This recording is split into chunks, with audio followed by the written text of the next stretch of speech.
Muito boa tarde. Como vocês estão? Tudo bem com vocês? Começando mais um EP nessa quarta-feira aí de calor, de sol. Muito obrigado à presença de todos. Muito obrigado. Milena, que estão vendo aqui já no chat, muito obrigado aí por estar aqui acompanhando mais um EP do Cafofo do Black. Eu sou o Semente, para quem não me conhece, certo? E vou dar aqueles recados rápidos do começo. Se inscreva no canal, quem não for inscrito. Toca no sininho para receber as notificações, porque o YouTube muitas vezes não entrega para gente, tá bom? Então, se inscreva no canal, quem não for inscrito. Quem acredita no nosso projeto do Cafofo do Black, quer apoiar, na descrição vai ter o nosso Apoia-se, nosso Pix, pode ajudar a gente com qualquer valor. E tem a nossa loja de canecas, que é a loja cafofodoblack.com.br. Beleza? E é o seguinte, hoje temos mais um convidado super especial, meu irmão aí, Jordelei, do Portal da Paz, médium, cara que manja muito de espiritualidade, então a gente vai estar conversando um pouco com ele hoje, conhecendo a história dele. Uma galera do meu canal gosta muito dessa parte de quando eu trago alguém da espiritualidade, e vai ser um prazer estar falando com ele hoje aí, tá bom? Vou puxar ele e tamo junto, galera. É nóis. E aí? Salve, meu querido irmão, como que tu está? Salve, meu querido irmão. Tô bem, né? Isso Calor, tô com importa. calor aqui. Você tá em São Paulo? Não, eu estou em Santa Maria, Rio Grande do Sul. Aqui é Então, quente pra dedéu e uma umidade assim que arrebenta, cara. então aqui em Sampa são vários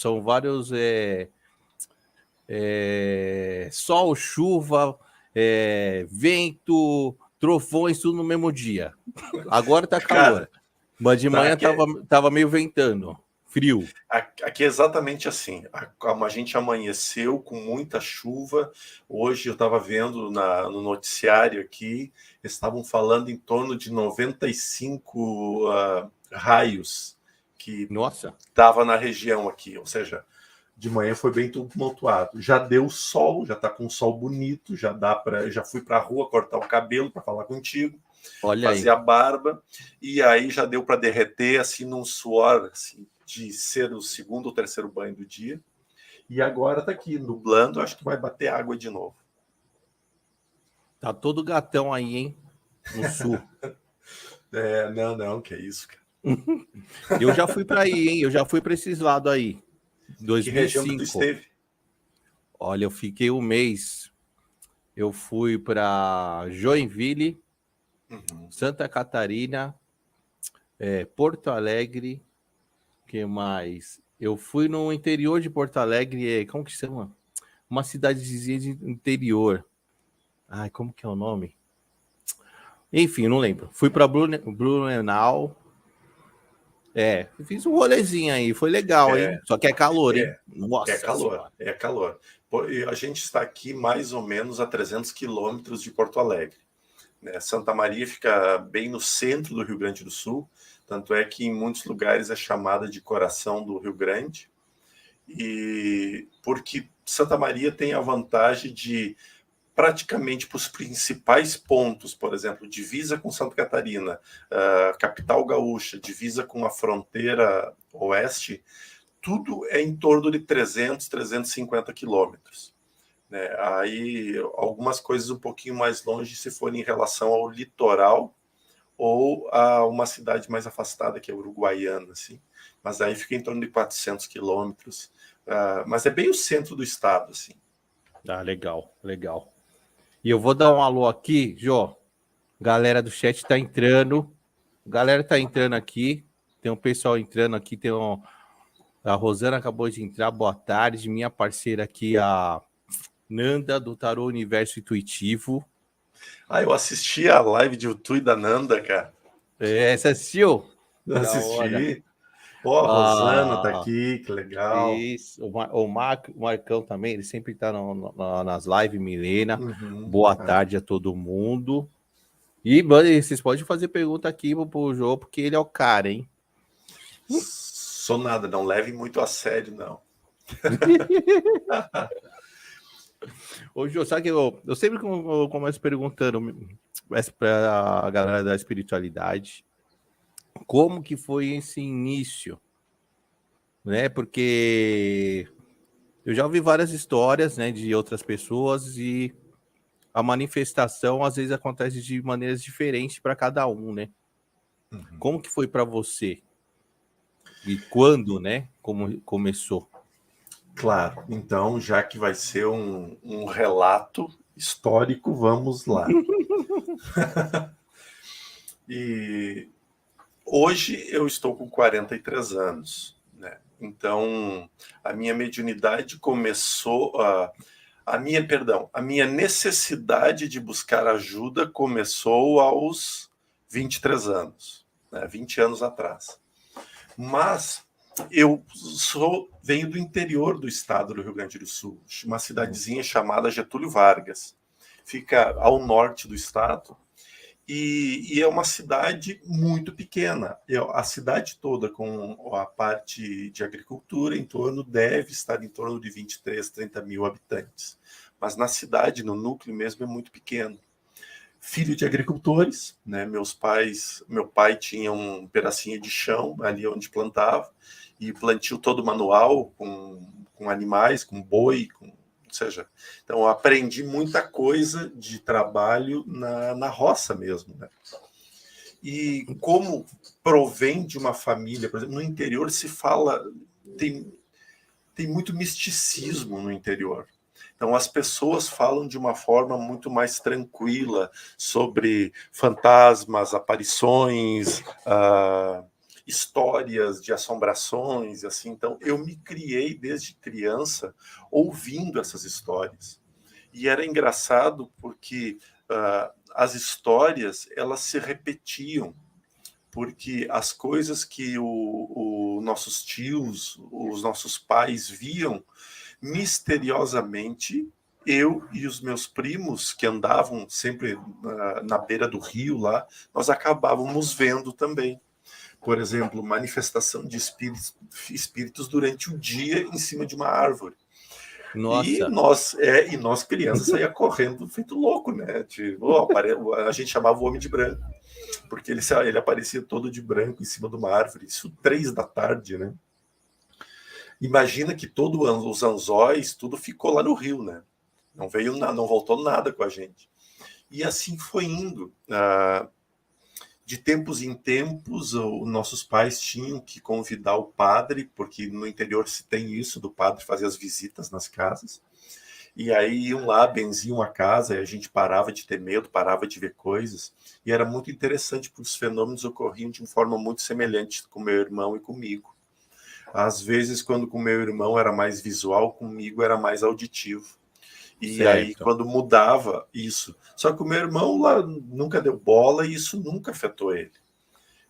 Dono de uma personalidade muito forte, muito rígida, ele não sei como ele conseguiu lidar de boa. E eu já senti uma necessidade muito maior de estar ligado à religião. Então, por exemplo, a fé dos meus pais, por serem católicos, eu adotei elas. E então eu comecei a peregrinar, fazer promessas, fazer romarias, assim. Se bem que eu estou devendo um monte para cada santo, assim. Na época que tu é meio inconsequente, assim, tu faz umas promessas sem pé nem cabeça, né? Isso é Então, verdade. aí, cara, e aí, ou seja, eu tenho devendo algumas boas caminhadas, assim. De Getúlio a Ibiaçá, que era a santa que nós fazíamos, que nós éramos devotos, meus pais são ainda, nada mais, nada menos que 80 quilômetros. E eu tenho 8 idas de Getúlio até lá a pé, né, para fazer ainda.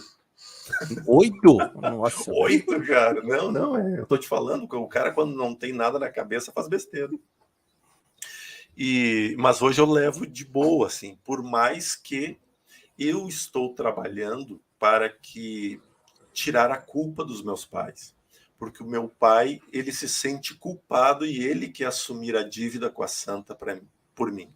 Para tu ver, assim, a questão do apego religioso, né? O apego à Sim. crença religiosa. Mas, ao mesmo tempo que meu pai e minha mãe eram católicos, eles iam para uma cidade vizinha chamada Passo Fundo, né, que é uma cidade das maiores ali da região norte, e assistiam trabalhos de terreiro de Umbanda. E eu tinha 11, 12 anos, e eu adorava ir. Adorava, cara. Eu gostava mesmo de estar junto com eles nessas coisas, de ocultismo e tudo. E foi um negócio muito engraçado, que a primeira vez que a gente foi lá visitar, porque a mãe de santo era muito amiga do meu pai, e eu não sei de onde eles se conheceram, porque eu nunca perguntei. Mas eram muitos amigos, tanto é que se tinha sessão à noite, eles iam de tarde para passar a tarde inteira junto com ela, conversando, e para de noite participar da sessão. E desde o primeiro dia que eu fui lá, a mãe de santo, que era a dona Nenê, ela já é desencarnada, ela criou um carinho tão grande por mim que ela me chamava de filho. Então era Legal. tudo comigo, era tudo comigo. E era engraçado que nos finais de ano, né, quando eles faziam aquelas reuniões só para os trabalhadores do terreiro e convidados, eu sempre fui convidado. Já era Eu da sempre casa, tive. já. Eu era da Já. casa. E aí eu tentava até enganar os pretos velhos, às vezes, quando eles me davam os charutos para mim provar, ou aquele. Eu fazia de conta que fazia, eles não tinham jeito de fazer de conta, eles faziam eu provar. E daí, assim começou. Então, só que o tempo passa, né? E a gente vai se dedicando. A gente nunca teve uma vida muito fácil, né? Então eu tive que trabalhar desde cedo. Estudava de manhã, trabalhava de tarde e de noite. E aí, quando eu fiz os 18 anos, fui para a igreja, virei coroinha da igreja, participava da liturgia, mas não era tanto porque eu gostava da igreja, porque eu gostava de comer hóstia. E eu sempre conto isso aí, as pessoas dão risada, né? Mas eu era fã de hóstia. E aí, quando bateu meus 18 anos, surgiu a possibilidade de eu fazer a faculdade dos meus sonhos, que era música. Então, eu saí de Getúlio Vargas e vim para Santa Maria, aonde cursei minha faculdade, aonde realizei as minhas coisas, e automaticamente, quando a gente entra nesse mundo mais profissional, a gente deixa de lado tudo. E também tem uma outra parte, porque meus pais sempre foram muito rigorosos. Naquela época era permitido. O filho não respondia direito, o pau comia, né? Isso. E eu apanhei muito, muito, muito, muito. Mas hoje eu digo para meus pais, ainda bem que eu apanhei, porque eu apanhando já sou à toa, imagina se eu não tivesse apanhado. E...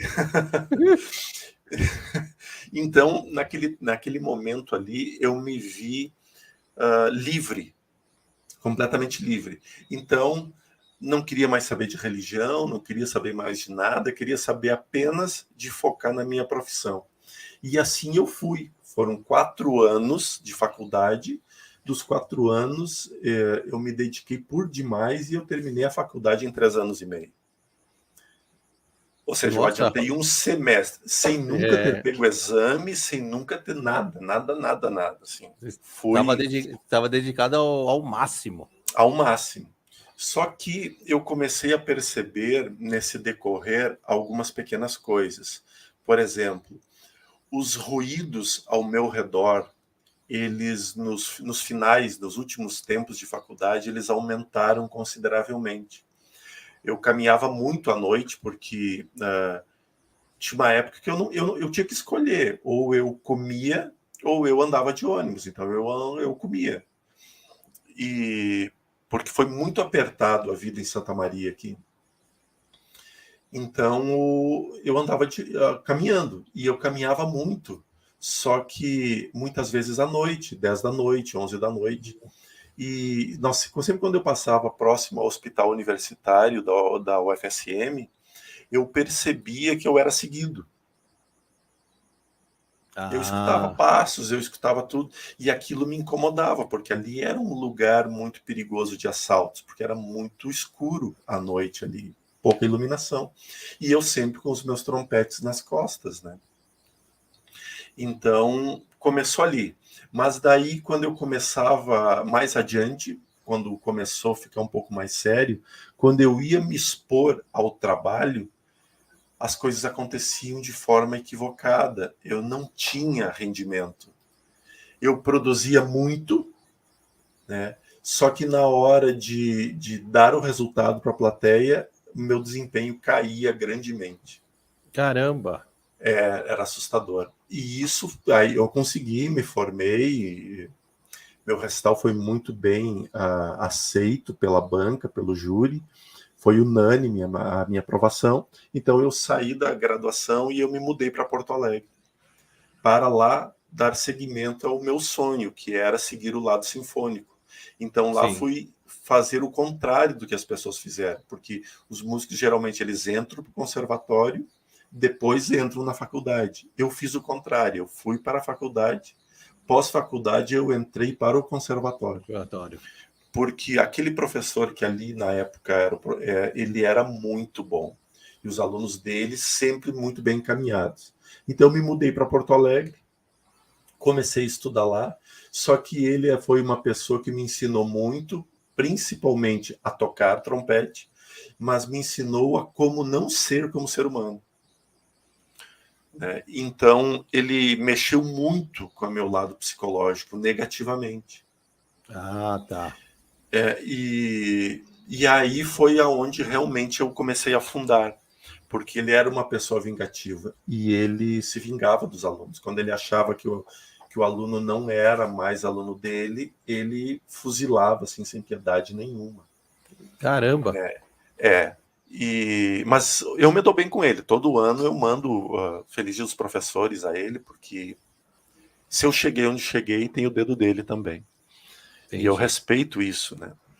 E aí foi o momento que chegou em que eu estava... A minha noiva, na época, Caroline, nós éramos namorados ainda, ela entrou numa depressão profunda e eu acompanhei ela lado a lado e enfrentando todos os problemas de Porto Alegre e levando... Aí surgiu um centro espírita aqui em Santa Maria, que era novo, que era uma ideia diferente, que se chamava Lar de Juliano. Por que era diferente? Porque ele não era vinculado a casas kardecistas.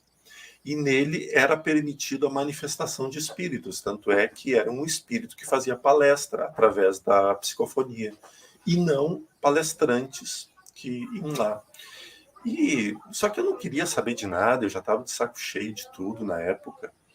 E tempo que eu tive na igreja, eu só me incomodei. Na época que eu tive à toa, eu só me incomodei. Disse, eu não quero saber de nada. Só que aí começou a apertar, porque a Caroline, na época, começou a ficar cada vez pior. E só restou a possibilidade, psiquiatra e psicólogo, a casa espírita.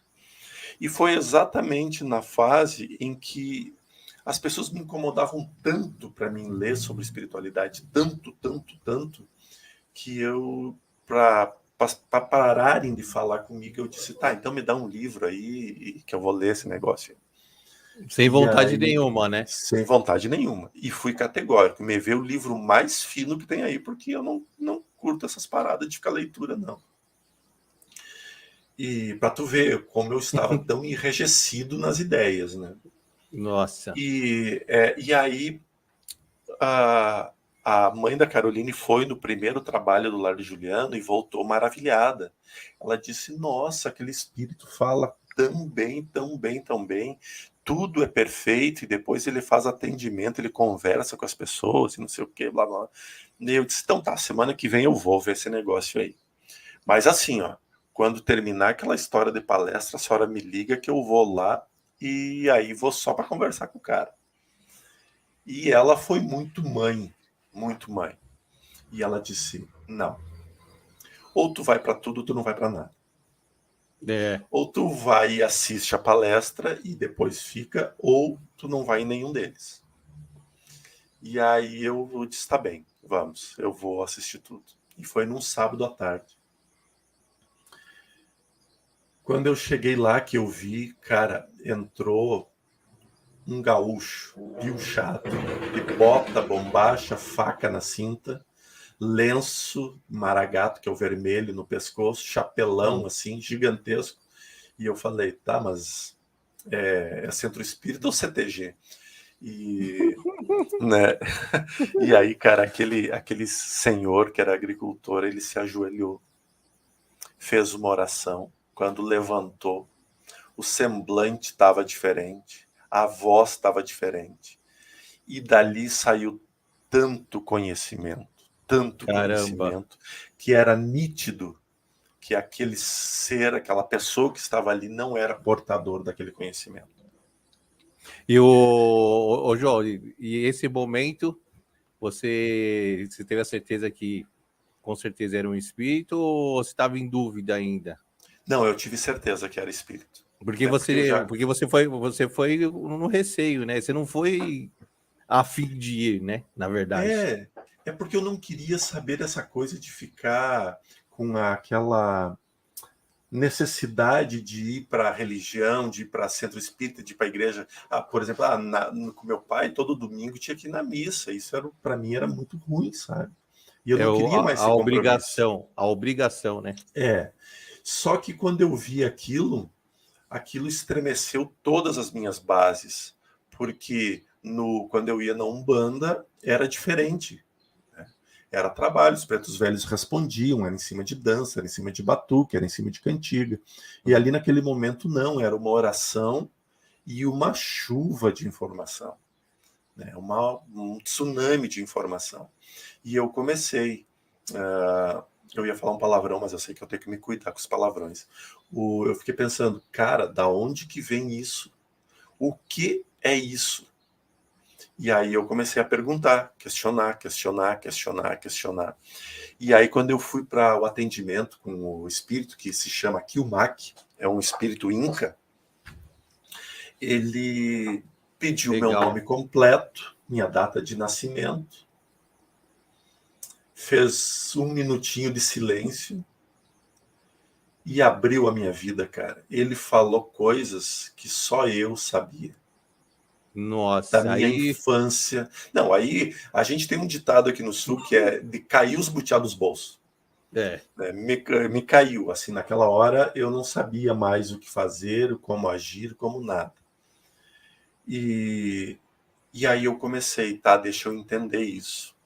E eu, por tendo lido uma única obra espírita até então, a menor de todas, né, eu peguei e disse, por onde eu começo? E aí as pessoas falaram, se tu não gosta de ler vai ser difícil, mas é bom começar pelo Livro dos Espíritos. Cara, eu devorei o Livro dos Espíritos. O Jó, e Diga, você me irmão. recomendou, né? Você me recomendou. Eu não comprei o livro, mas eu peguei o audiolivro. Eu acho que eu já escutei umas 3 vezes, velho. Mano, cara, é muito bom. Não, É muito as bom. pessoas, a metade das perguntas que as pessoas nos fazem, se elas lessem o livro, não perguntavam mais. Claro que pode ter só o nosso colorido diferente, mas a informação não. E então eu comecei a buscar todo tipo de informação. E aquilo começou a fazer tanto sentido para mim, porque para mim era muito ruim achar que a religião é assim porque é assim. Mas por que nossa, uma das perguntas que eu sempre fazia, qual a diferença de Nossa Senhora do Rosário para Nossa Senhora Aparecida? Não, mas é a mesma Maria, só que não sei o quê. E aí eu... Tá, mas como assim? Uma é de um jeito, a outra é de outro? E aí ninguém sabia explicar. Então aquilo começou a me incomodar. E quando eu cheguei na doutrina dos espíritos, eu me deparei com respostas. E aí a minha fé não era mais lançada ficou com medo? Faz um sinal da cruz e reza um Pai Nosso. Não era mais assim. Eu fiquei com medo. Quando eu tinha medo, eu tinha que pensar, eu tinha que raciocinar e eu tinha que elevar meus pensamentos. Eu tinha que mudar as coisas ao meu redor. Você E então... falou, Hoje você Oi. falou um negócio bem interessante, te cortando. Depois que a gente começa na doutrina espírita, você não tem mais medo. Como É. você tem medo quando você seguindo o catolicismo ou sendo evangélico. Uhum. Quando você começa a estudar a doutrina espírita, você perde esse medo, né?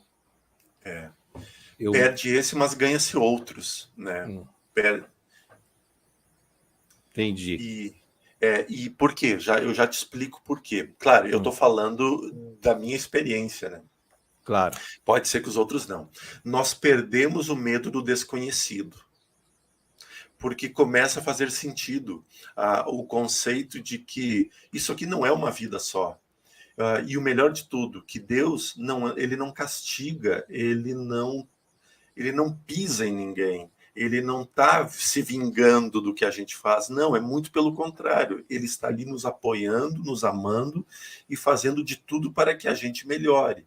Porém, a gente não consegue melhorar numa série.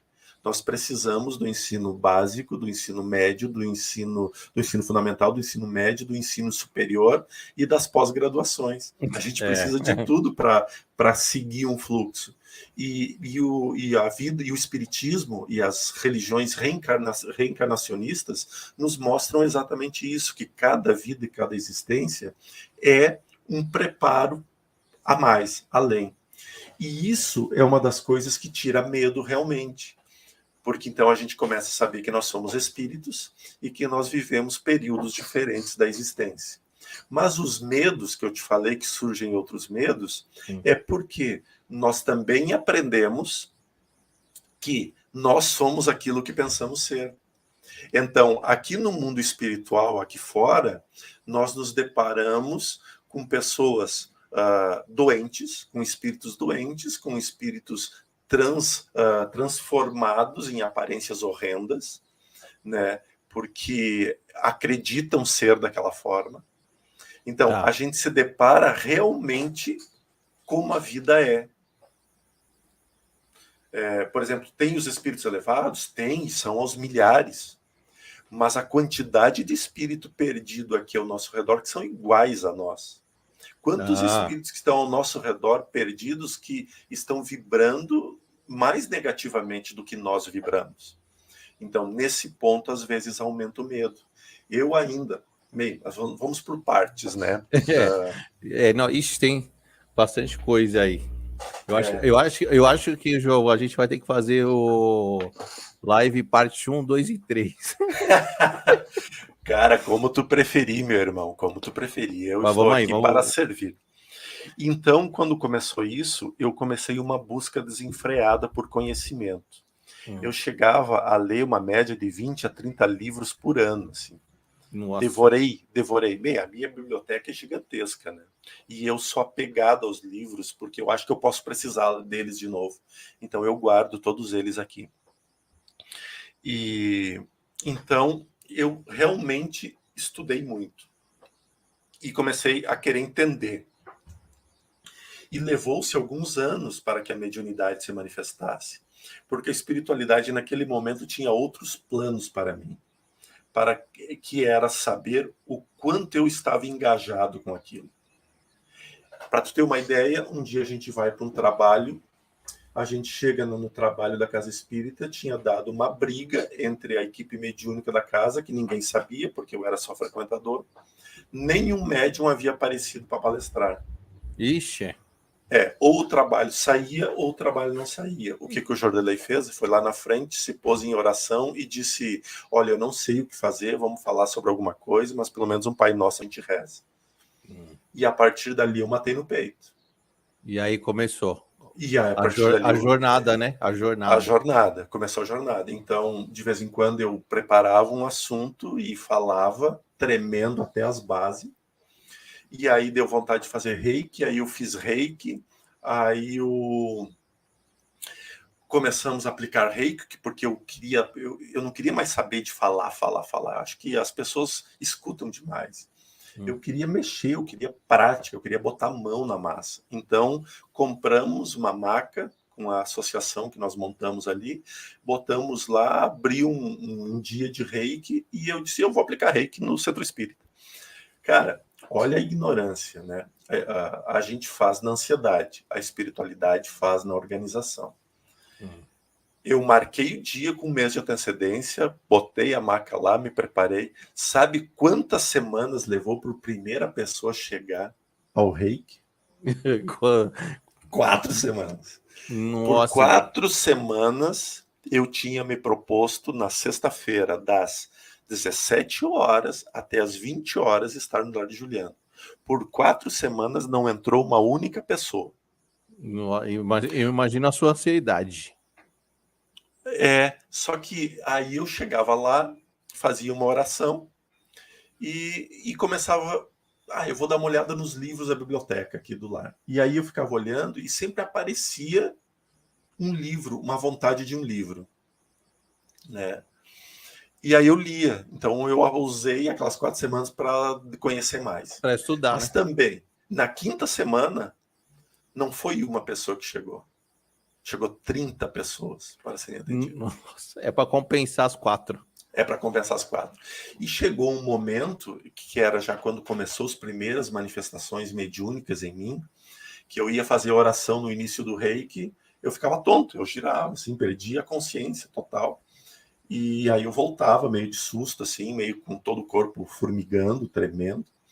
E aí nós já estávamos começando o reiki às 5 da tarde e voltando para casa 1h30, 2 horas da manhã. Ou seja, era muita gente. Nossa, era muita muito. Gente. Nossa.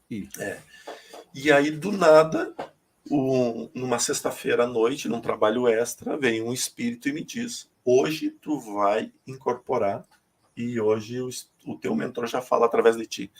Cara, eu debochei tanto naquela noite que tu não tem ideia. Sério, cara? Não Claro, eu não sentia nada, cara. Não sentia nada. Eu ficava tonto, ficava sei lá o quê, mas eu não sentia nada. Né? E aí? E aí eu disse para ele, tu tá louco. O senhor me desculpa, o senhor é espírito aí, mas essa história aí não vai me convencer, não. E porque eu não sinto nada, como que dá? Amanhã eu vou estar fazendo isso já, vocês estão loucos. Cara, porque a até boca fala... porque até então não tinha acontecido nada do tipo, né? Não tinha acontecido nada. Era esparsas visões, cores, algumas ideias de aura que eu via, muita leitura, então isso ajudou de um lado, mas atrapalhou de outro, porque quando tu tem muito conhecimento, tu tenta racionalizar tudo. E aí então atrapalha, né? Tu se entrega menos. Porque tu sente o negócio e diz, o que é isso? Isso pode ser... E aí tu começa a fazer as ligações. E isso desconcentra. E desconcentrando, tu desliga da energia. Entendi. Né? E aí sei que foi no final do trabalho, me botaram sentado lá, o Gilberto acoplado no que o Mac veio, passou a mão na minha cabeça. Eu senti um arrepio no corpo e ele falou, está acoplado. E eu... consciente de tudo ali, né? Disse, esse cara tá louco, pensando, esse cara tá louco, vai sair o que daqui? Vai sair... E aí, cara, eu comecei a ouvir internamente uma voz que dizia: boa noite a todos, que a paz esteja com vocês. E eu disse, que a paz, que eu vou falar isso aí, mas tá muito louco que eu vou falar isso. Né? E relutando. E aquilo começou a ficar mais repetitivo, até chegou um momento em que eu terminava de escutar a frase e começava de novo, e eu disse, vou ser vencido pelo gongo, vamos falar isso aí. Para você falar, entendi. Aí eu peguei e repeti aquilo. Quando eu repeti, não era a minha voz. Caramba! E eu disse, caracas, cara, e eu conseguindo pensar no meio de tudo isso. E eu, caracas, o que é isso? E o espírito, o que foi o Ikenaz nessa época, e ele não falou nada mais, só isso. Só essas 2 frases. E aí o que o Mac disse, nós todos estamos todos surpreendidos porque não imaginávamos que sairia tantas palavras. Tinham sido 4, cara. Eles achavam que eu ia dizer que oi, ou e, sei lá, né? E E aí ele me recomendou, a partir de hoje, quando tu for palestrar, tu vai te ajoelhar, vai fazer uma oração como tu quiser, o espírito irá acoplar, você vai levantar e vai falar sempre de olhos fechados. Tá. E eu disse, tá. Eu tinha palestra em 15 dias para fazer, feliz da vida. Bateu 15 dias para treinar, né? Isso foi na sexta.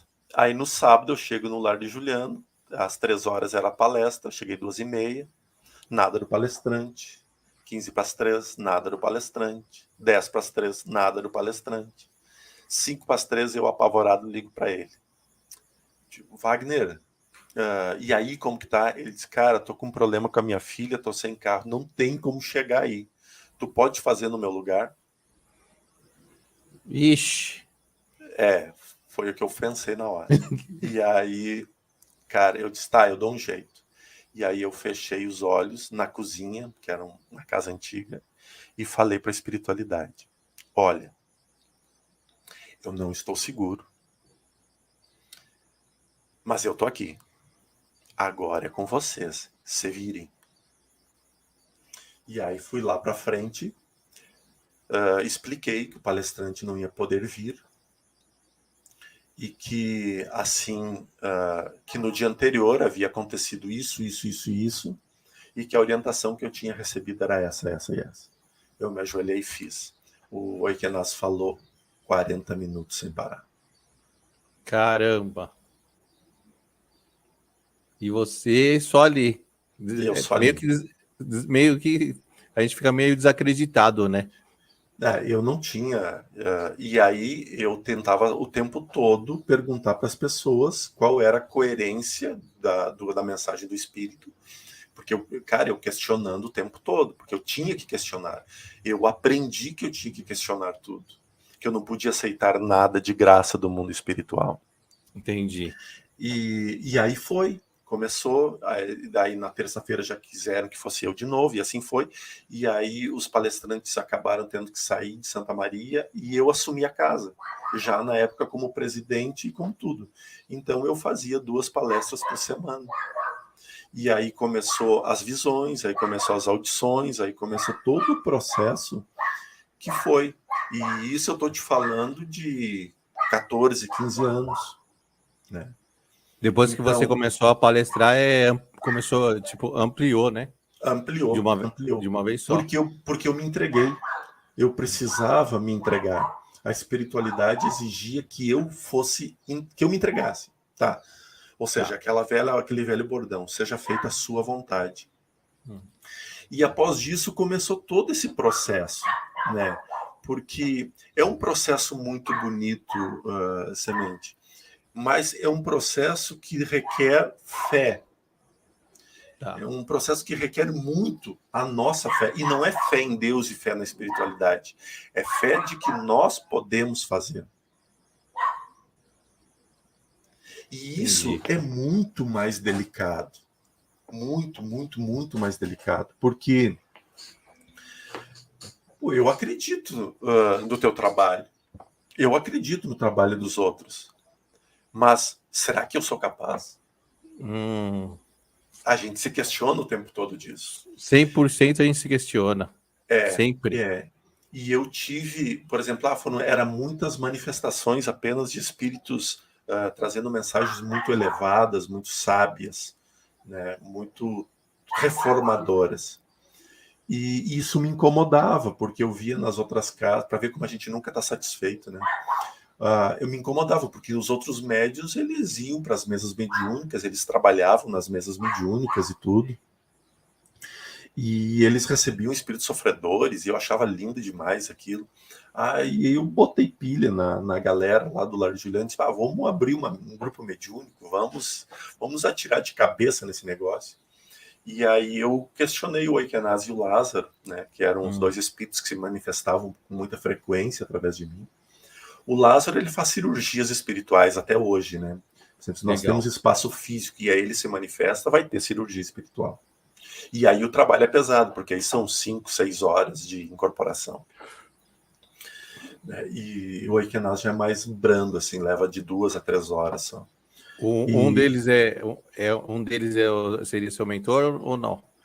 Os dois são meus mentores. Os A dois, equipe, a legal. equipe de mentores que me acompanha é bastante grande pelos diferentes trabalhos que exerço, né?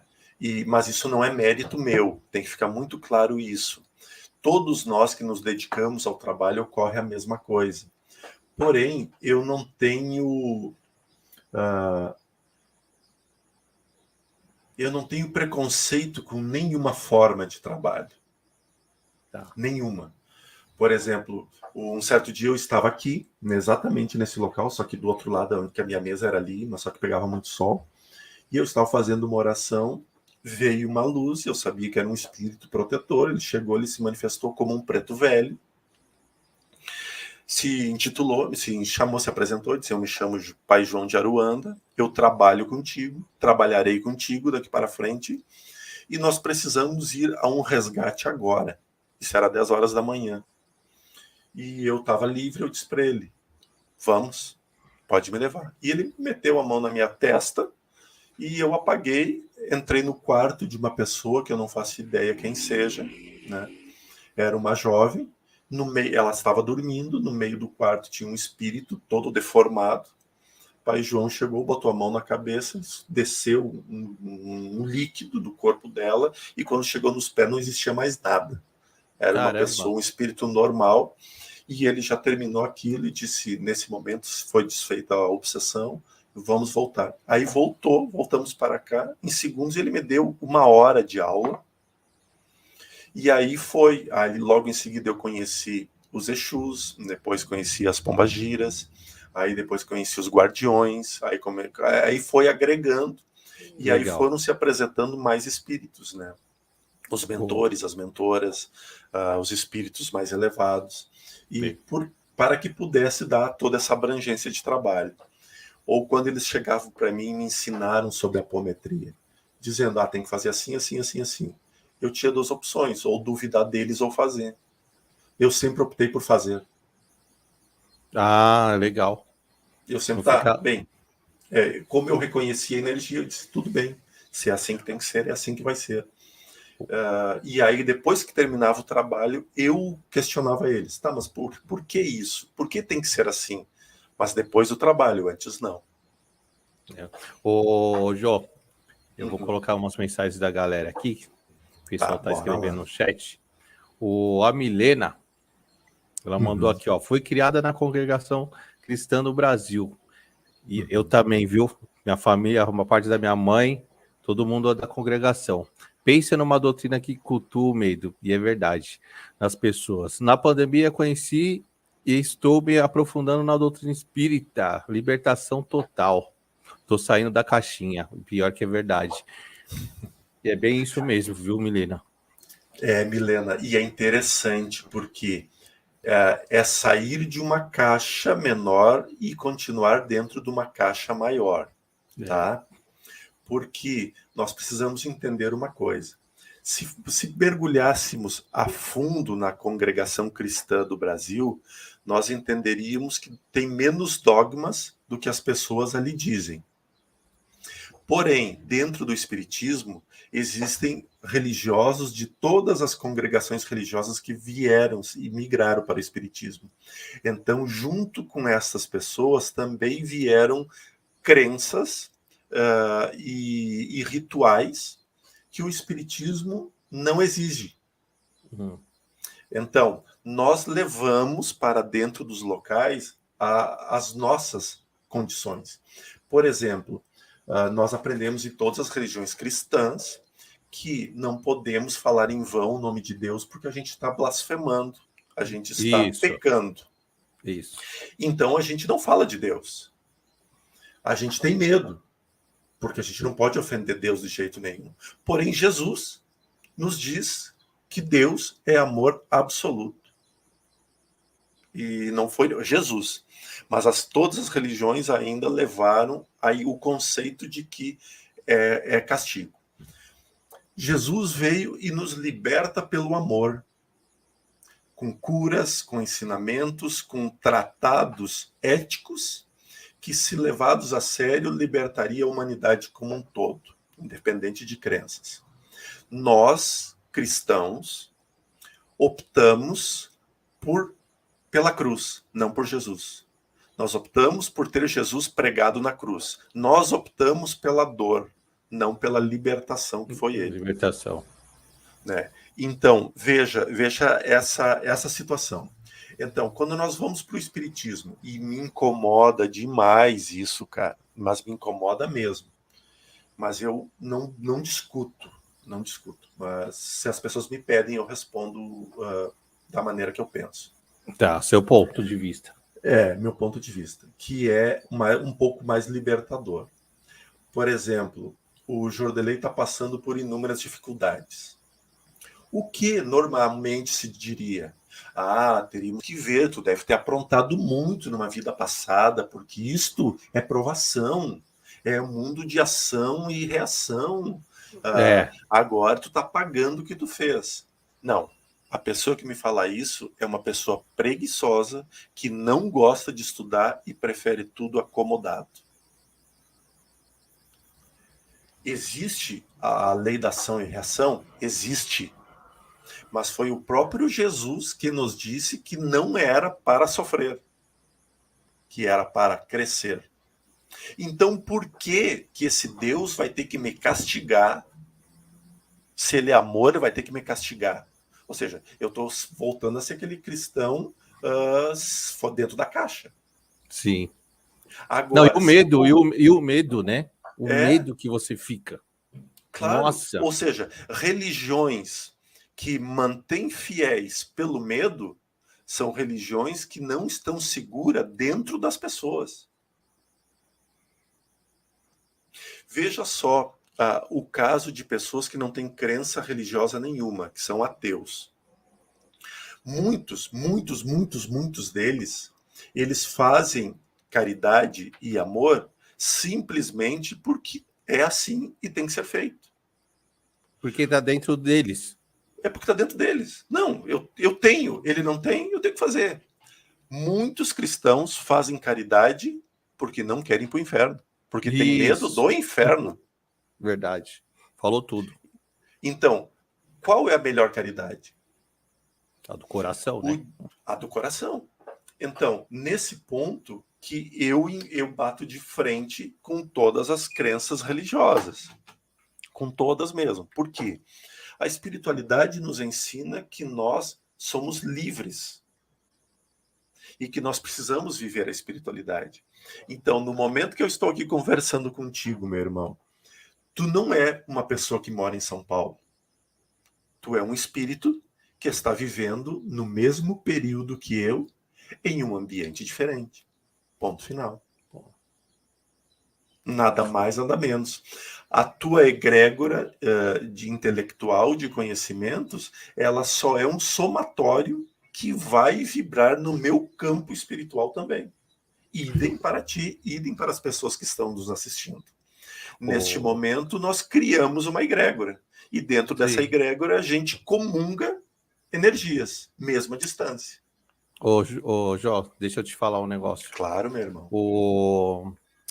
Antes de você, eu estava tentando falar com outro pessoal e eu não estava conseguindo de nenhum jeito, tá? O pessoal do Kardec ou outros médicos, de nenhum jeito. E aí, quando eu comecei a estudar e consegui falar com você, e foi super legal quando a gente falou a primeira vez, só veio assim o pensamento. A gente enviou para você que quem realmente serve para te ajudar. Meu irmão, que honra. Porque eu não consegui falar com mais ninguém. Assim. E eu falei com você, bora. Mas, cara... E aí entra nisso que você está falando, né? A conexão, né?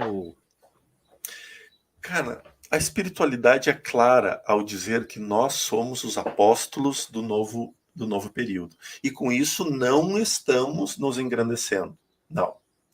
Não é aquele conceito de apóstolo lá da Bíblia, não. Mas hoje nós somos os responsáveis por levar a palavra do amor adiante.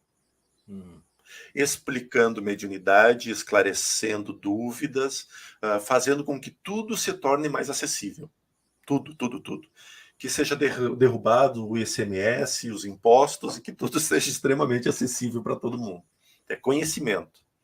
Então, no instante que nós fazemos isso, nós somos porta-vozes do Cristo. Como porta-vozes do Cristo, cara, eu tenho que falar.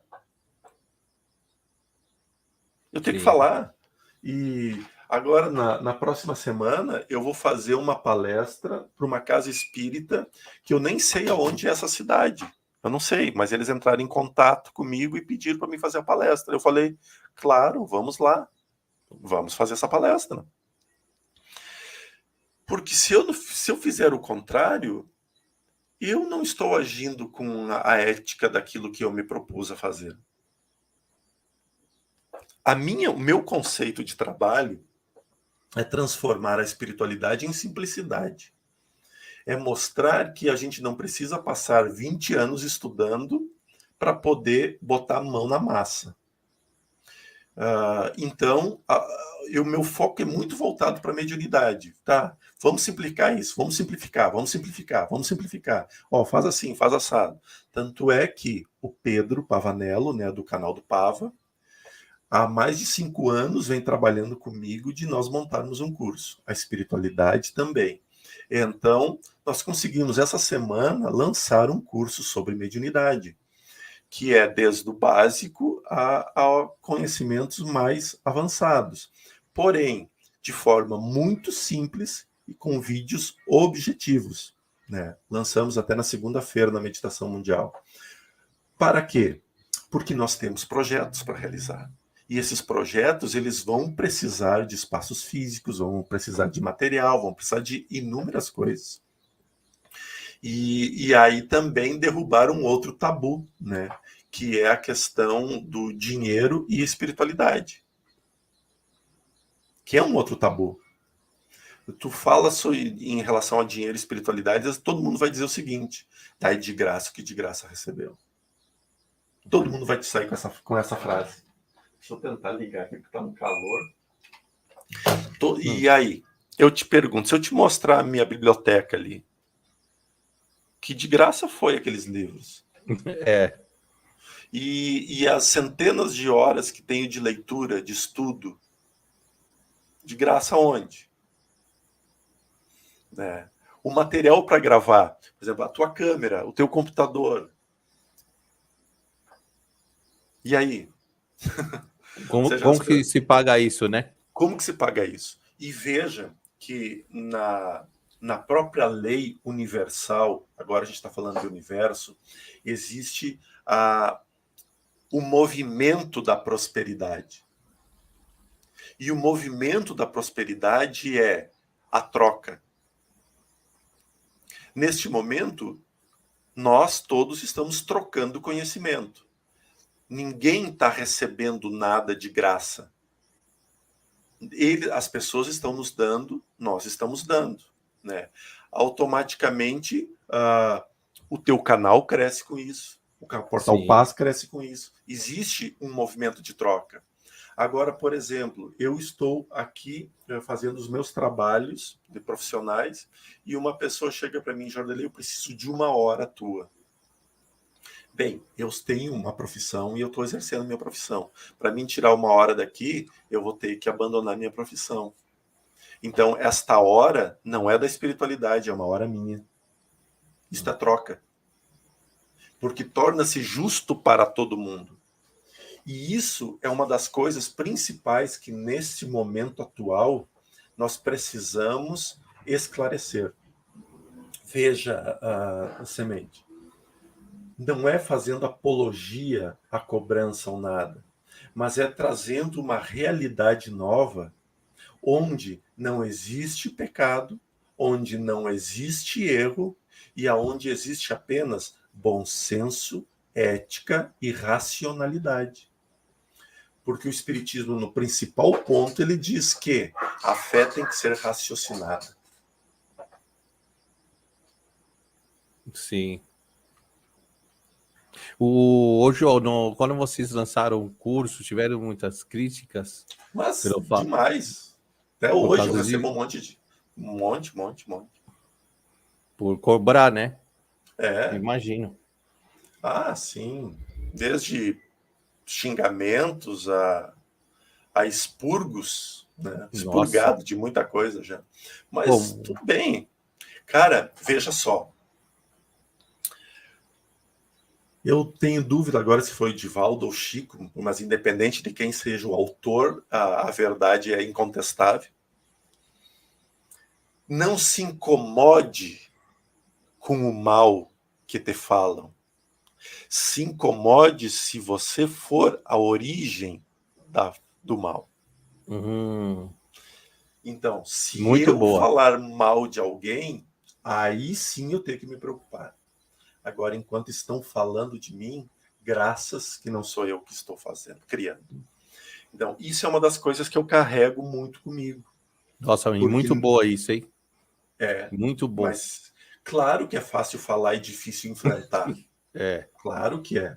Porque tu imagina uma pessoa que nunca te viu na vida. Nunca. Não sabe uma vírgula que tu passou para chegar até onde tu chegou. E ela te chamar de mentiroso, de hipócrita, de charlatão. nossa. Não, isso são as palavras mais educadas, né? Não, é. E então, aí tu fica pensando, me revolto ou não dou bola? Eu optei por não dar bola.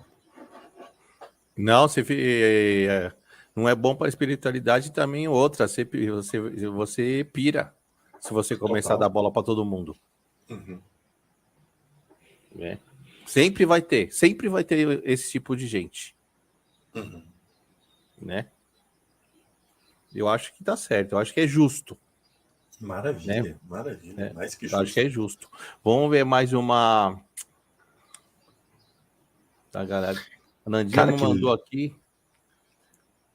olha Aqui, só a ó. galera que dele comentário no chat, coisa linda isso. Aqui, ó. Tive muitas aulas com a minha mentora, a avó Maria do Rosário. Legal, hein, Nanda? Legal. Show de bola.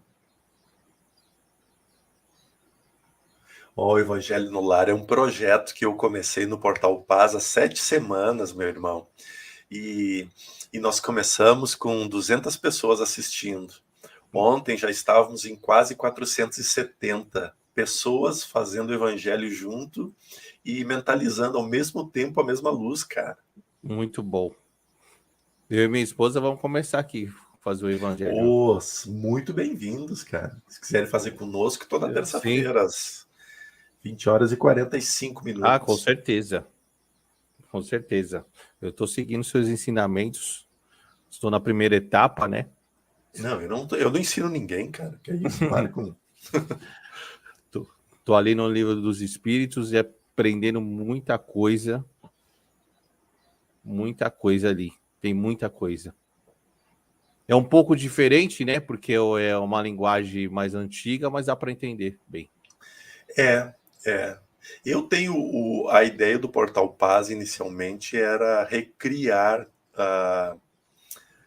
o gravar em vídeo cada pergunta do Livro dos Espíritos. E eu que estou me fazendo de doido aí, não gravando nada. Os mentores estão me cobrando sempre. Vamos ver aqui. Evangelho. Ô, João, deixa eu perguntar.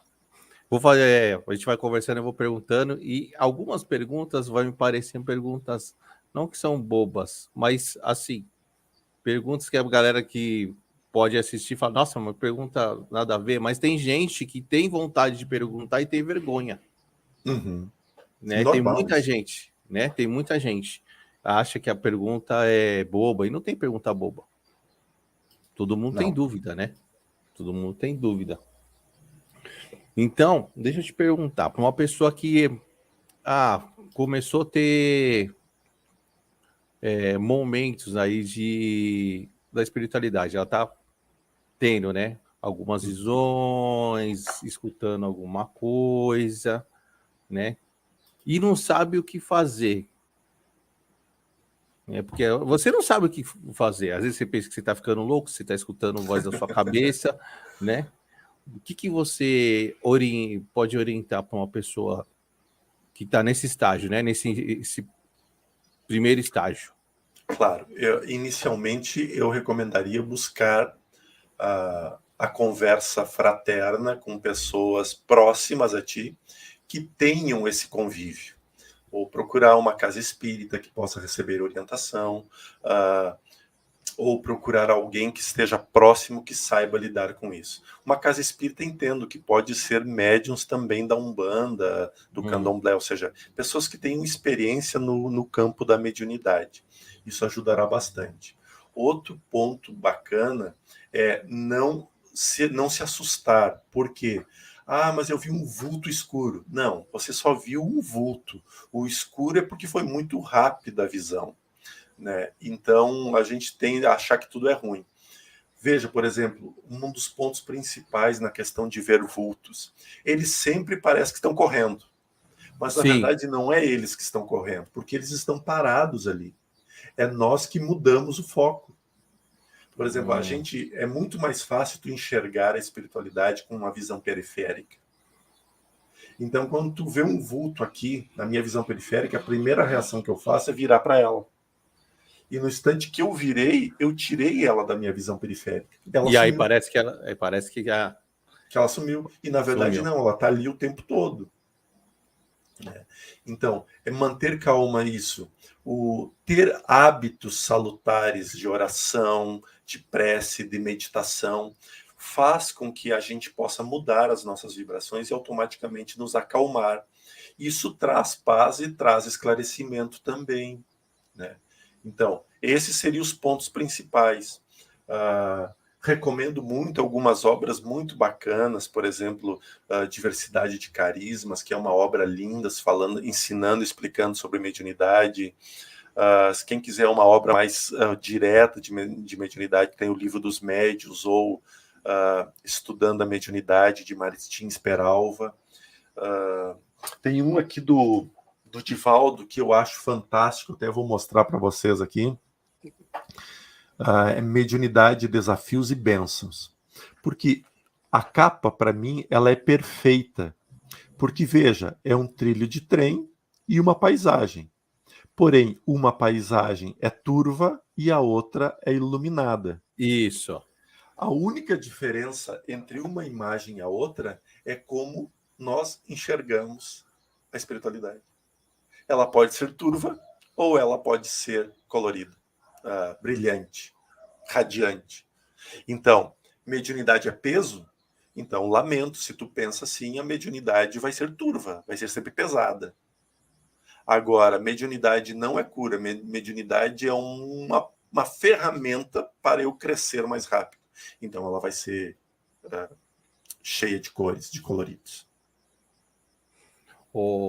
João, muita gente eu já conversei, falo que já foi nos outros planos. Você chegou aí? Direto. Essa madrugada foi tensa. Essa madrugada o pau pegou, cara. Você chegou aí a fazer trabalhos no Umbral? Direto. É um dos lugares que a gente mais vai. E é ali que entra o trabalho dos Exus, das pombagiras, né, dos caboclos. Muitos deles, tem muitos lugares que é só eles que conseguem chegar até lá.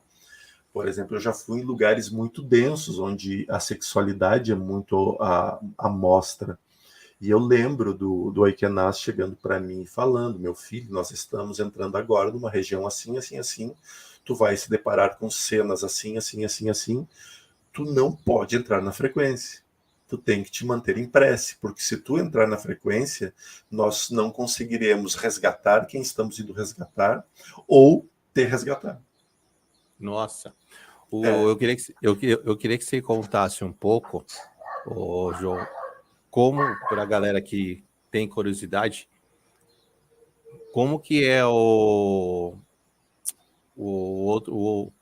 plano, como, tipo o nosso lar, né? E o umbral, contasse um pouco como que é essas regiões, porque eu sei que tem bastante gente que tem curiosidade de saber como que é, né? Bem, isso é uma pergunta fabulosa, meu querido irmão, porque o nosso lar é umbral. Já começamos por ali. A beleza do nosso lar é uma região umbralina. Nós associamos umbral à parte pesada da espiritualidade. Isso, todo mundo acha que é a parte pesada, a parte ruim. Não. Umbral nada mais é do que porta, uma passagem, um porte. Tá. Isso é umbral. Então, quando nós entramos no umbral, né, na primeira passagem ao mundo espiritual, ali nós nos deparamos com inúmeras frequências. E as frequências, elas são compatíveis com aquilo que nós fazemos e praticamos no nosso dia a dia. Por exemplo, o Vale dos Drogados, o Vale dos Suicidas, né, o Vale dos Espíritas e o Vale dos Católicos, ou seja, tem todos os pontos. Que eu estou falando de regiões densas, não de regiões esclarecidas como o nosso lar. Tá. Então, ao chegar ali, quando nós entramos no mundo espiritual, pelas portas do desencarne, consciente ou inconsciente, automaticamente nós carregamos conosco uma vibração, que é a vibração. Eu vou inventar palavras, é como se fosse uma vibração mãe. Aquilo é o nosso padrão vibratório. Automaticamente, como imã, nós seremos atraídos para um ambiente onde todos vibrem na mesma frequência. É tipo você ir naquele momento você vai para um lugar que mais próximo da sua vibração. É, semelhante à nossa vibração, para ser bem exato. Semelhante. Mas exemplo, isso... Nesse momento eu estou com raiva de matar 50 pessoas. Se eu morresse antes de matar 50 pessoas, a raiva que eu tava ia me conduzir para um lugar onde existe muita raiva. Jordelei, mas e o mentor? Mas e o mentor? Ah, não, cara, mas é que eu optei por ter raiva. O mentor falou para mim não ter. Mas mesmo que essa pessoa, o Jordelei, seja uma pessoa de bom coração e ela teve esse momento de raiva só aquele momento, naquele momento ela se vinculou àquela energia. E aí vai para lá. Não quer dizer que vá para lá, mas naquele momento ela vai passar por lá. Ah, entendi. Entendi. Por exemplo, eu aqui como encarnado, comecei a sentir raiva, cara, o Equenaz vai estar perto, mas ele vai estar muito distante de mim. Ele não vai conseguir trazer-me conteúdos. Porque eu optei por vibrar na raiva. Então, os espíritos que estarão próximos a mim são aqueles que farão de tudo para aumentar a minha raiva ainda mais. Por isso que todo o momento de raiva sempre termina em fúria. Verdade, porque ela aumenta. Aumenta. Porque vai se aproximando espíritos por frequência, vai se aproximando e ela aumenta até chegar no limite das tuas possibilidades, sejam éticas, sejam morais, ou seja, de bom senso. Agora, quantos irmãos encarnados no planeta que resolvem dar seguimento à raiva aos seus limites máximos? E aí, quando se dão conta, estão com o corpo de uma vítima nas mãos, ou... Entende? Quando se dá conta, você fala, meu, o que eu fiz? E aí, mas a culpa é da obsessão, dos obsessores. Não, a culpa não é deles. Eles só estão cumprindo o papel deles, que é estar próximo de quem chama. Então, ou seja, veja que eu estou o tempo todo defendendo a espiritualidade. Porque eu me considero um espírito. Eu não me vejo mais como um espírito reencarnado. Não. Isso aqui é mundo espiritual. E eu vou ter ao meu redor quem eu quiser. Sim. É a vibração, né? O Equenaz me diz sempre, cara, me diz o que pensas, que te direi com quem andas. Verdade. Ó, o Bruno mandou uma aqui, ó. Porque algumas pessoas têm a mediunidade Desequilibrado. desequilibrada, as percepções e sentidos mais perturbados, não em harmonia. É verdade, tem. Sim. É que veja só, a mediunidade, ela não é uma faculdade dada a pessoas lúcidas e esclarecidas. A mediunidade é uma faculdade oferecida a todos. Então, se eu vibro em desequilíbrio no meu dia a dia, por exemplo, eu tenho muitos conflitos morais. Por exemplo, isso aqui é do fulano, mas ele nem vai sentir falta. Aí eu pego para mim. Mas aquilo ali, não, mas isso nem é tão grave, não vai fazer mal nenhum. Ou seja, é só um exemplo. Isso quer dizer que a minha vida é desregrada. Que eu, espiritualmente, estou desequilibrado. Então, o aparecimento da mediunidade vai fazer com que estes meus desequilíbrios aumentem o tamanho. Então, eu poderei ver com desequilíbrio, eu poderei escutar com desequilíbrio. Eu fico pensando muito tempo assim em coisa ruim, então é normal daqui um pouco abrir o olfato, porque também muitas pessoas desenvolvem a mediunidade com cheiros. Então, por exemplo, eu já atendi pessoas que vieram até mim para entender por que elas só sentiam um cheiro de carne em putrefação. E aí eu tive que, aos poucos, explicar que isto era um desequilíbrio mediúnico. Por que eu escuto só espíritos gritando, chorando ou acusando? Aí tentar... Esse é um processo que eu estou ainda nesse desenvolvimento com essa trabalhadora, que tem uma mediunidade linda, mas ela só consegue captar as perturbações, não os equilíbrios. Porque ela não se acha merecedora do equilíbrio. Então, ela só consegue enxergar o desequilíbrio espiritualmente. Então, veja, isso está muito mais ligado a uma outra situação. O correto é a gente entender que mediunidade é uma faculdade que está presente em todas as pessoas, independente do seu direcionamento, seja para o bem, seja para o mal. Para o mal. Ela está presente ali. Agora, fora isso, nós também teríamos que fazer um trabalho com acompanhamento com psicólogos, com psiquiatras, com médicos, porque muitas vezes a mediunidade só se desregula porque o nosso organismo está desregulado, faltando algum hormônio, faltando alguma coisa. Boa. Ô, Jó, me fala como que é o desencarne.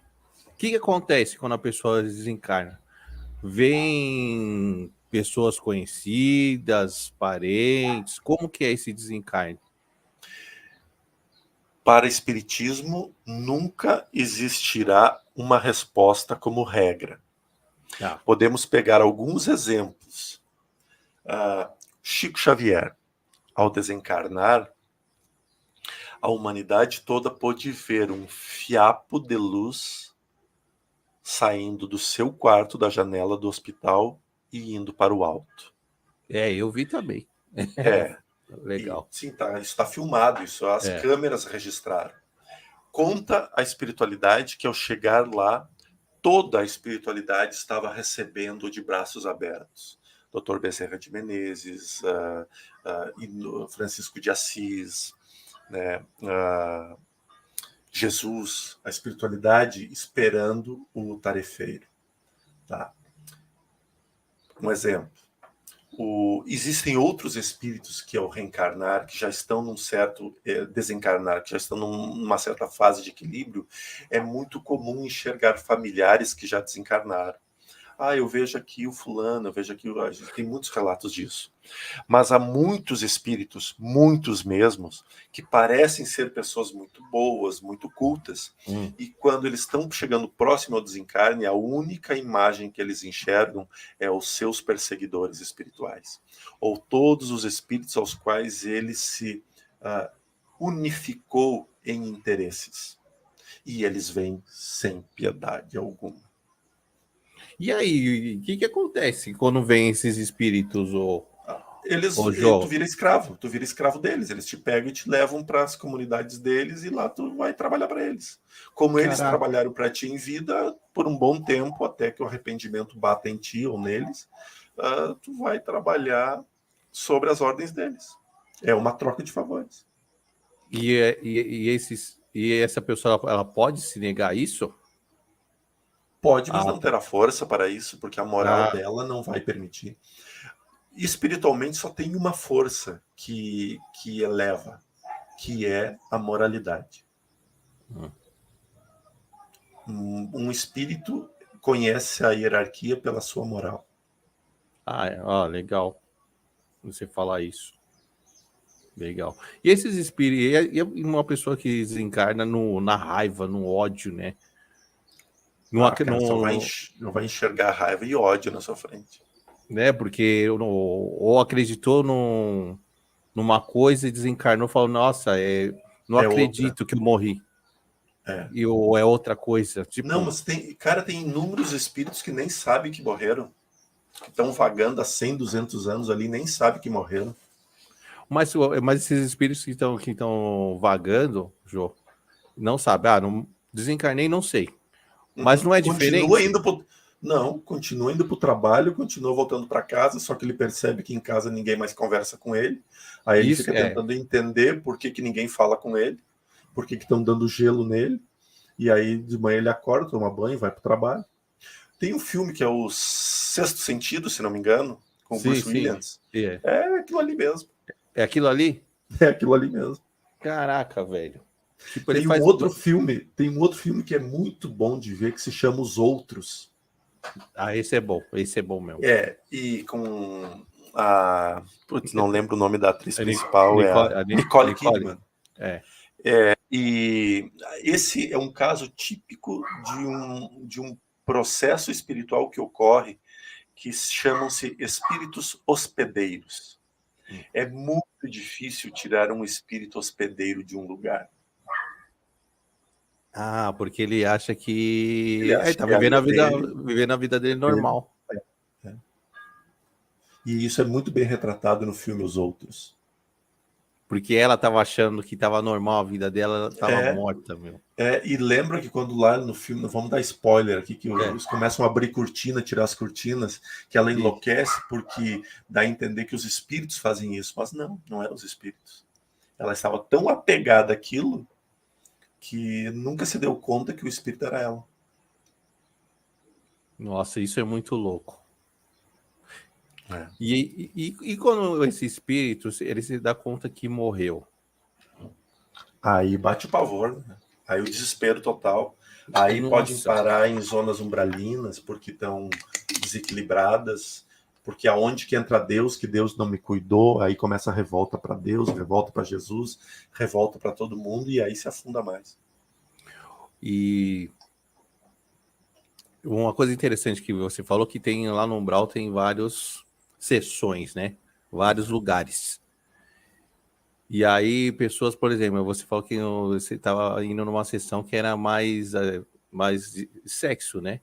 Uhum. E isso é aquelas pessoas que aqui na Terra são muito apegadas a isso? Sim, muito, muito, muito. Né? E, inclusive, o que mais tinha lá eram espíritos projetados, ou seja, estão reencarnados e vão para lá todas as noites. Para fazer sexo com esses espíritos. Caraca, velho. Que nem a sessão que você falou que tem dos drogados também, né? Sim, sim. O Vale dos Suicidas também. É um horror, cara. É muita dor, é muito sofrimento. Chega um momento que dá muita pena, assim. Porque a gente vê o vampirismo espiritual, a gente vê as obsessões mais complexas que tem. E é muito delicado. Tá. Vamos falar agora uma coisa curiosa também. O espírito que vai não desencarnar. Ele vai voltar para a Terra. Né? Como nós sabemos, né? Todo mundo fala, você meio que escolhe, né? Mais ou menos. É mais ou menos isso. É, mais ou menos. Mais ou menos isso, a sua vinda. E aí eu vou fazer a pergunta, porque todo mundo pergunta isso, e eu já vi muita gente falar, só para matar a curiosidade da galera. Porque tem gente que fala, se a gente escolhe, então por que eu não posso vir com cheio da grana, que nem o Neymar? E gente vem pobre, né? Morando na rua e tal. Queria que você esclarecesse isso para essa galera. É que o escolher é relativo. A gente não escolhe a condição que nós vamos vir. A gente tem a possibilidade de acompanhar a construção do corpo material. Eu diria que talvez pudéssemos classificar em 3 tipos de reencarnação. As compulsórias, essas aí tu não sabe de nada, tu simplesmente vai reencarnar e se reencarna onde reencarnar. Tá. Geralmente são obsessores reencarnando em obsediados. E é por isso muitas rejeições, é por isso muitos abortos, é por isso muitos problemas de parto e tudo. São obsessores que reencarnam nos obsediados. Certo. Ou seja, assim, a espiritualidade vem ali, ligou, pronto, foi. Existe aqueles espíritos que precisam reencarnar, mas não têm condições nenhuma de escolher ou nada. Ou seja, esses vão ser preparados para os reencarnes, estudarão, farão tudo, mas não participarão do processo. Mas essa condição que você disse, Jô, o espírito não tem condição de escolher, mas por que assim, ele não tem essa condição de escolha? Porque não tem mérito para isso. Ah, tá, entendi. Não tem mérito. Por exemplo, ele sabe quem serão os pais, ele sabe por que serão aqueles pais, porque em todo lugar que nós nascermos existe um propósito. Ah, mas o pai me abandonou. Existe um propósito. Existe um ensinamento por trás disso. Mas para que eu tivesse as provações que eu tenho, precisava do espermatozoide do seu Alceu Assunção dos Santos e do óvulo da dona Zenaide dos Santos. Precisava dessas 2 ligações para gerar este corpo que foi preparado. Este corpo necessita dessas 2 ligações, espermatozoide e óvulo. Isto é provação. Agora, o que eu vou fazer com esta formação, isso aí vai do meu livre-arbítrio. Entende? Por exemplo, eu não tenho certeza, porque a espiritualidade nunca confirmou, mas acredito que eu tenha participado dos engenheiros que criaram a maquete do meu corpo físico. A espiritualidade nunca confirmou isso, mas eu acredito por algumas imagens que eu já tive. E inclusive, isso ocorre num livro chamado Mensageiros, que é o 2º livro do André Luiz, da série Mundo Maior, onde um dos espíritos tem a oportunidade de acompanhar como vai ser o corpo físico. Então, no corpo físico, os instrutores ali já explicam. Olha, em tal idade poderá surgir um tumor aqui, ou seja, já está tudo programado, tudo preparado. Poderá surgir. Por quê? Eu aqui na matéria, com o meu livre-arbítrio, posso acelerar o processo ou eliminar o processo. Ah, legal. Uma boa explicação. Ô, Jô, e pode ter a possibilidade de o espírito do outro lado não querer vir? Sim. Assim, não, assim, tá lá e fala, mano, chegou a hora, por algum motivo dele vir para cá, ele não quer, se nega. Sim, isso é mais comum do que se pensa. E como que faz? Se ele tem que vir para cumprir uma missão, vamos dizer assim. Ele retarda a vinda dele. Ele sabe que vai ter que vir. Então ele vai passar um tempo mais sendo preparado para isso. E você falou que é normal isso, né? Os espíritos que estão na faixa de esclarecimento já, eles podem sentir medo. Eu não me sinto preparado, eu vou chegar lá e eu vou falhar de novo, eu quero mais tempo. A espiritualidade vai dar mais tempo a ele. Ah, tá. Tem Não é tão na ponta da faca assim, não. Se você tem que vir, pronto, acabou. Não é bem assim. Não, a não ser quando não tem jeito mesmo, né? Por exemplo, tem alguns espíritos que, para eles continuarem no planeta Terra, eles precisam reencarnar querendo ou não querendo. Tanto é que é categórico, ó, se tu não reencarnar, goodbye, né? Vai ter que sair daqui. Ah, não, então eu quero reencarnar. Então tá, terminou a conversa, reencarna. Aí já ficou com medo. Não, vou rapidinho, não faz nada não. E tem muitos espíritos também que, por exemplo, ninguém consegue fugir da lei da reencarnação. Tem muitos espíritos perversos, né, que eles conseguem manipular a reencarnação para que logo, quando crianças, eles consigam se desvincular do corpo físico e voltar para os seus, aspas, impérios criados lá.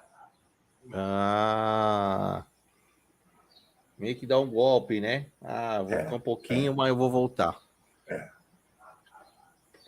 Tem muitos que fazem isso? Muitos. Nossa. Porque eu sempre fiquei pensando, falei, mas se tem um espírito que tá do outro lado e tá muito bom, com certeza deve ter algum que não vai querer voltar para cá. Um monte. Tem uma grande quantidade de espíritos, mas uma grande, sim, considerável, que não a sua vibração não é mais comportada no planeta Terra. Ou seja, não corpo físico algum suportaria tamanha densidade. Caraca. Louco isso, hein? Você pensar. E esses espíritos que encarnam aqui e tem uma super vida, vamos dizer, boa. Foi por um merecimento ou aconteceu também? Pode ter sido as duas coisas. Todo espírito esclarecido, ele é esclarecido moralmente e intelectualmente. Todo. Então, Emmanuel, que encontra-se encarnado no planeta Terra, ele possui muito esclarecimento espiritual e muito esclarecimento físico. Então, ele tem tudo para criar grandes coisas. Porque através das grandes coisas promoverão outras grandes coisas. Legal. É bom que você falou, você me deixou bem esclarecido. Porque muita gente pensa que você acaba escolhendo a sua vida. E não é bem assim. Não, isso de, eu vou nascer com $1 milhão. Não é assim que funciona. Então, eu já vi muita gente achando isso, viu, Jó? Por isso que eu quis fazer essa pergunta. Agora, tu vai ter todo o subsídio necessário para ir atrás do teu $1 milhão, ter o teu $1 milhão e fazer dele bom uso dele ou mau uso dele. Aí chegamos uma vez mais, livre-arbítrio. No livre-arbítrio. E merecimento, porque se fez por merecer, terá. Lei da prosperidade, que é a primeira lei do universo. Boa. Vamos ver se tem alguma pergunta aqui da... tem. Milena. Nunca entendi aquela parte que diz a terra vai dar conta dos seus mortos. Já me disseram que levantarão dos túmulos. Tem desencarnado que fica no túmulo? Tem muitos desencarnados que não conseguem sair do corpo físico, que são tão apegados à matéria que permanecem ali 6 meses, 1 ano, tempo. Aí esses é um caso muito mais complicado, porque eles acabarão inevitavelmente sofrendo as dores da degeneração celular. Nossa! Ele fica ali no túmulo, meio que deitado ali, sofrendo. Existe um relato numa obra muito bonita chamada Um Roqueiro no Além. É um romance pequenininho, fácil de ler, que ele conta exatamente essa história. E, inclusive, dá muito a entender que essa obra se trata de Raul Seixas. Nossa, interessante. Vou procurar essa, hein? E é bom esse livro. Esse livro é bom. Vou procurar essa. Esse foi um dos curtinhos que eu li no início. Ô, João, agora vamos falar de mentores. Tá bom? Tá, Umas dúvidas aí do que eu já vi. Galera, mentores. Sua especialidade, a especialidade está começando, está florando, você está começando a estudar. Eles sempre aparecem para você assim? Como que funciona esse lance do mentor? Ele está sempre com você em qualquer horário, qualquer lugar? Não, Como que é não. isso? Eles têm muitas tarefas para fazer. Muitas, muitas, muitas. Só que tem muito espírito próximo ou aqui na Terra, onde a gente está, muitos. E quando tu necessita de um auxílio, sempre terá alguém para te auxiliar, né? Por exemplo, como nós começamos essa prática do Evangelho no Lar, automaticamente a nossa casa torna-se um albergue, um ambiente de repouso e descanso de espíritos que estão na tarefa de levar luz, acolhimento e esclarecimento. Então, por exemplo, eles estão próximos daqui. Eles sabem, ó, lá na casa do Jordelei, lá tem uma energia capaz de nos recuperar pela prática do Evangelho, pela prática do amor e de tudo. Então, eles vêm para cá e se hospedam com essa energia. Ao chegar aqui, o que acontece? Eles transformam o ambiente de todo mundo que mora, porque é dar e receber. Então, por exemplo, naquele momento eu preciso de um auxílio, e o Oikenas está muito distante, claro que eu converso com o Oikenas por telepatia, né? Ele fala da onde ele estiver, eu converso com ele, ele me responde. Mas, por vezes, esses espíritos também vêm aqui, se manifestam e trazem sua mensagem. Então não necessariamente que o seu mentor vai estar com você 24 horas. Tem outros espíritos que... Hoje ele está aqui porque nós temos um compromisso com esta live e eu tenho um compromisso com uma outra live às 20 horas no Portal Paz. Então hoje eles já estão aqui. Legal. Porque eu já vi o povo é fogo. Mas se eu tiver num momento íntimo, o meu mentor vai estar lá comigo? Falei, não, né, mano? Claro que não. Seu mentor vai ficar fazendo o que com você ali, seu imundo? Mas agora eu vou te dar a real seguinte. Eu passei o dia inteiro assistindo vídeos. Tá. Né? E aí tô lá, feliz da vida. Aí eu vou ter um relacionamento ali com a esposa, com a namorada, com a patroa. Cara, pode ter certeza absoluta que vai ter uma plateia assistindo, porque tu atraiu a plateia. E aí não são mentores, não. Aí é os obsessores, não são? Aí eles vão vir para sugar um pouco de energia, porque a energia do sexo é energia vital, né? Falam que é uma das energias mais fortes, né? Mais poderosas que tem. É muito engraçado, porque nos motéis tem arquibancada nos quartos. Então... Tu participa de gravação de filme, né? Caraca, velho. Se você tem uma projeção ali, você consegue ver tudo. Vê. Não precisa nem ter projeção, só abrir a clarividência que tu se dá conta dos camaradas que estão ali. Caraca, meu. Só sugando sua energia, os vampiros. Sugando, vampirismo total.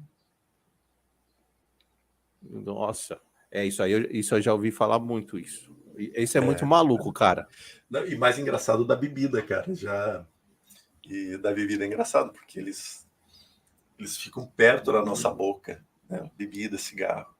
E aí, muitas vezes, eles enfiam, tipo, uma língua dentro da nossa boca, assim, para sugar a vitalidade do álcool. Nossa. Vampirismo não é um negócio muito bonito de se ver, não. Nossa, velho. Isso é muito maluco, cara, de se pensar. Cara, tudo isso que eu tô te falando é a primeira vez que eu falo em uma live, tá? Eu sempre falo... É que tu tá perguntando a real, eu tô dando a real. Não, mas é a real. Oxe. Né? Quem não gostar, não assiste. É simples assim. Entendeu? Isso do sexo já tinha ouvido falar, mas não, esse da bebida, esse é louco, hein? Então deve ser a mesma coisa com droga, outros vícios, né? Tudo. Quanto mais pesado for, mais denso é. Caraca, velho. Então essas pessoas que são compulsivas devem ter muito obsessor. Compulsivas ou são os obsessores, né? Porque nem sempre o problema está no mundo espiritual, nos desencarnados. Muitas vezes os obsessores somos nós, os encarnados, que aprisionamos os espíritos perto de nós. Também tem isso. Tem essa, verdade. Isso é verdade. E vamos lá. Eu tenho um vício. Tenho um vício de bebida. Estou começando a estudar o espiritismo. Como é que eu consigo me livrar na parte espiritualmente falando, tá? Desses espíritos que estão toda vez que eu vou beber alguma coisa ficam em cima de mim. Como que eu consigo me livrar deles? Deixando de beber. Literalmente. Literalmente, cultivando o evangelho. Eu tomo minha cerveja. Eu tomo minha caipira. Né? Eu não sou hipócrita ficar dizendo isso. Eu sei o que tem que ser feito, mas eu não faço também. Tá. Mas eu não me incomodo em saber disso. Agora, existe uma diferença. Eu vou beber para cair. Ou, eu vou fazer uma janta com amigos aqui e vou estar aqui confraternizando. Então, aquele ato de confraternizar com a amizade é mais nobre. A relação é mais nobre. Então, o processo de vampirização será infinitamente menor. Vai rolar o processo, mas muito mais leve. Muito mais leve, porque tem um propósito mais elevado por trás. Entendi. Tudo é propósito, irmão. Tudo. Qual é o propósito disso? O propósito é me acabar. Então tá. Então vai com então tudo. É isso. A Nanda mandou aqui, ó. O problema são os excessos. Perfeito, Nanda. Perfeito. Eu vi que tu fez um monte de comentários ali lindos e perfeitos. Tudo é excesso. Veja que Buda saiu do máximo, Siddhartha Gautama, saiu do máximo da riqueza para ir para o máximo da pobreza. E aí o que ele fez? Retornou para os seus bens, porque se deu conta que não era nos extremos, era no meio. O equilíbrio. O equilíbrio. Boa. Muito esclarecedor. Galera que assiste essa live aqui, duvido que vai ter dúvidas. Né? Muito esclarecedor. Vamos ver se tem alguma mais perguntas aqui da galera. Tá. Muito. Nandia tá aqui, ó. Fervorosa. Eu vi. Aqui, ó. Mandou uma aqui também, ó. Sabendo nossos limites, conseguimos nos manter sóbrios. É bem isso aí mesmo. Exatamente. É bem isso aí mesmo. O equilíbrio, né, Mel? Não exagerar. É que tudo tem que ser feito com amor, com responsabilidade, com respeito. Né? Por exemplo, as pessoas perguntam para mim, Jordelei, como que é ir no cemitério? Eu disse, é super tranquilo, pode ir, mas respeite o ambiente que tu está. Como que é ir por exemplo, o Jordelei, que trabalha com a espiritualidade numa igreja evangélica. É normal, eu só preciso entender e respeitar o ambiente que eu estou. Isso. Se assim eu fizer, nunca terá problema nenhum com nada.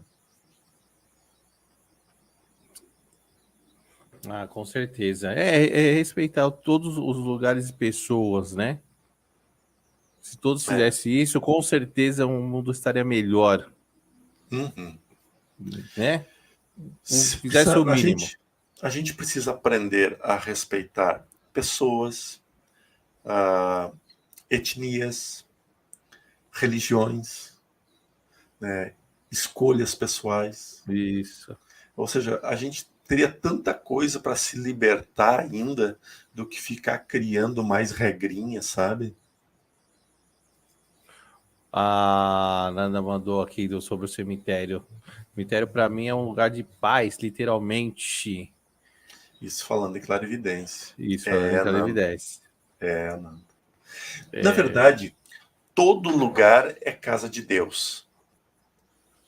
Todo lugar é casa de Deus. Se nós formos num presídio, a gente vai ver muito espírito de luz trabalhando.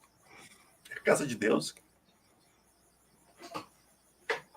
ô, Jô, falando em pecados, né? Pecados é pecado, não existe pecadinho e pecadão, né? Mas a galera quer sempre dar uma classificada. Tem algum que você faça e quando você desencarna, chega lá e fala, ó, meu parceiro, dessa vez você tá azedo pra você, cara. Tem algum assim que é pesado, que assim, não tem jeito, você vai ter que ir para um lugar lá para dar uma boa pensada. Tem algum mais pesado assim? Não, eu acho que todos eles podem ter o mesmo peso, porque o peso não é do que a gente fez, mas o peso é do que a gente sabe que não deveria ter feito. Então é o peso da consciência. O peso da consciência é o maior juiz de todos, porque Nossa, ele faz se transformar no maior algoz nosso. Veja pequenas coisas que nós realizamos e nós não nos perdoamos. É surreal verdade. isso. Nossa, muita coisa. É, a consciência é o pior que tem.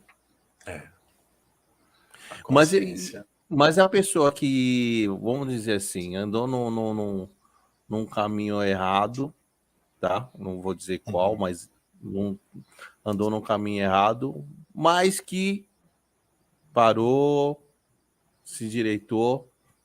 Quando desencarna, ela vai Ele para um. Não, O que que ela terá que acontece? arcar com as consequências do que fez, mas será levado muito em consideração, mas muito mesmo, o Hum. arrependimento. Vai. Provavelmente poderá nem passar por lugares, porque o arrependimento é o primeiro passo para a iluminação. E o se arrepender de verdade, não de De da boca verdade. para fora. É que no Ah, mundo espiritual não tem como ser da boca para fora. os Tudo é caras. energia. Tudo é energia, não tem como esconder uma vírgula. O povo tá pensando que vai pro outro lado e vai conseguir esquecer, esconder alguma coisa, tá Não, não, enganado. piora. Do outro lado é 10 vezes pior. Meu querido irmão, eu preciso buscar meu filhote na escola. Opa! A Tá gente foi tranquilo. falando, já estamos a 1h40 aqui dele papo. E daqui Dele 10 papo. minutos meu filhão sai da escola.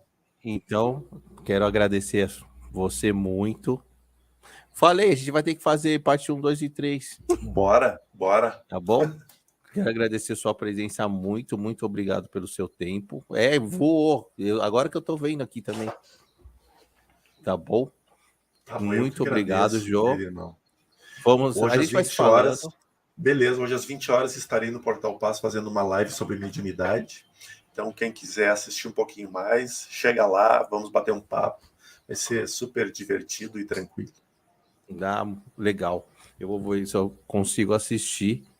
E quero agradecer e tomara que você tenha gostado, né, do nosso papo Pô, eu aqui. adorei, cara, adorei. Nossa. Tá bom? Muito obrigado mesmo. Tá bom? Paz e luz, meu querido irmão. Obrigado a todos vocês que participaram junto conosco. Sempre é bom demais falar sobre espiritualidade e estar junto com pessoas especiais. Obrigado. Obrigado. Beijo, Black. Tamo junto, hein? Feito. Vamos falando. Falou. Muito obrigado, galera. Foi isso. Muito obrigado a todos, a galera que participou, a Rosana, a Nanda, minha parceira, Marcão, Milena, né? Marilene, Bruno, toda a galera que entrou e participou. Quem não foi inscrito, se inscreva no canal. Dá uma força pro Black aqui, por favor. Estamos quase batendo os 1.000 inscritos. Compartilhe e comente. Comente, galera, quando terminar a live. Comenta lá, porque isso ajuda no YouTube aqui a alavancar o canal. Muito obrigado a todos. O Japa também estava aí, só assistindo. Não, hoje ela estava sem perguntas. Obrigado. Tamo junto. Paz a todo, luz, né? E saúde, que é o que a gente precisa mais. O resto a gente dá conta, tá bom? Beijo do Black. E amanhã, para quem tiver afim, só que amanhã vai ser às 21 horas, eu vou estar com o pessoal do Hangar 18 Podcast, que é a galera que faz podcast só falando sobre ufologia, tá bom? Tamo junto, beijo do Black e é nóis.